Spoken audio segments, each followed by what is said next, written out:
Hello everyone, সূর্যমুখী ফুলকে দিয়ে শুরু করলাম। এই যে আমি আজকে খুব সকাল সকাল উঠেছি এবং চানও করেছি। দেখো, বুঝতেই পারছো 6:30 বাজে, কারণ আজকে আমাদের অ্যানিভার্সারি। আমি সকালবেলায় পুজো না করে কোথাও বেরোই না।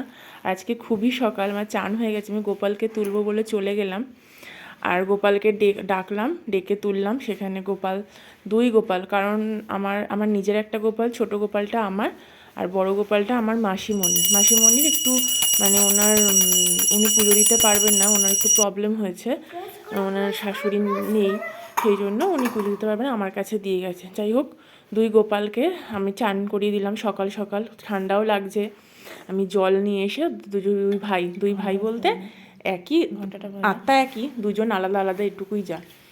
দুজনকে চান করিয়ে দিলাম। চান করিয়ে রীতিমতো তাড়াতাড়ি গা মুছিয়ে ওদেরকে সাজসজ্জা করে তুলে দিলাম। কারণ কি, আমি বেরোবো খুব সকাল সকাল, যাবো একটা জায়গায় বেড়াতে, সেই ভিডিও তোমাদেরকে অবশ্যই দেবো। আমার গোপাল আছে এবং আমার সব থেকে প্রিয় বলবো না, সবাই প্রিয়। ঠাকুর তো সবারই সবসময় দরকার। আমি তো সব কিছুতেই, সুখে দুঃখে ভালো মন্দে ঠাকুরকেই আগে রাখি। বাবা মহাদেব তারকেশ্বর থেকে নিয়ে এসেছিলাম।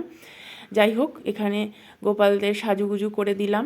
যাক, কালকে যেহেতু রবিবার ছিল, অফিসে বেরোতে পারিনি ওদের বাবা, সেই জন্য কিছু মিষ্টি ওদের জন্য আনতেও পারিনি। সুতরাং বাতাসায় খাও, আমি ঘুরে বেরিয়ে আসার পরে তোমাদের জন্য ভালো মিষ্টি নিয়ে আসবো, তখন তোমাদেরকে দেবো, ঠিক আছে? যেহেতু তোমরা গোপাল, আমার সোনা গোপাল, আমাকে খুবই বোঝো, সুতরাং তুমি এটুকুতে রাগ করবে না, তাই তো গোপাল?